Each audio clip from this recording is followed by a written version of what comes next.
We are understaffed. We cannot take crime to such a big magnitude. Enforcement Directorate saying we don't have the custody of these people. How are we going to take? We need to file the cases against them. We got the same thing in Chennai. High-profile lawyers bailing out Masood and family, even when there has been the investors are a party to the entire thing where the bail has been opposed. We find the investors are not called to the court at all, and Masood gets a bail. They're not even informed. They're not even informed of the fact that the case is coming up today, and that the man that you have complained against has already gotten bail, and which is sad, which is very and truly sad. But the only thing is, this doesn't end here, this doesn't stop here, and this is a test case.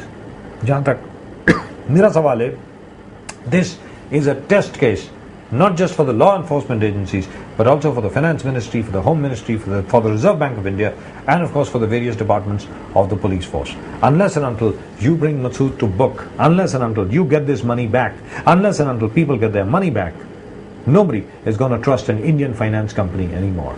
Pradeep, thank you so much. I think we really have run out of time. You were saying something? You want to complete something? Go ahead, go ahead.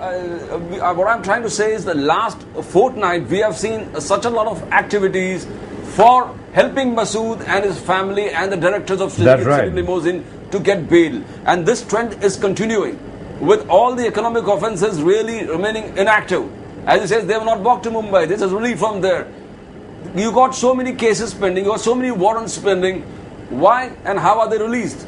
Enforcement directors have got an office, the main office is in Delhi. If they know that Seema Razaki, a huge fraud of more than 5,000 crores, only for havala I'm talking about. That's right. And if she's being released, what was the enforcement directorate doing? And why it exposes the total lack of coordination between the enforcement, the authorities of enforcement directorate, the economic offences wing, and the total security scenario out here. If you can't identify havala transactions, havala rackets to the tune of huge around 5,000 crores, then how are we talking about? How are we talking about even the Commonwealth Games being safe? Because do remember, the one way that the Americans got rid of the Al-Qaeda from the United States was when they traced out all their financial transactions and closed them down.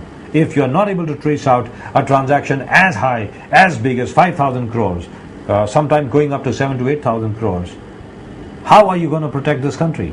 How are you going to protect this country from terrorist attacks of various kinds? Because terrorism assumes different forms. It is not just, explosives, RDX, stun guns, AK-47. Sometimes terrorists come in the form and in the guise of bankers like M Masood.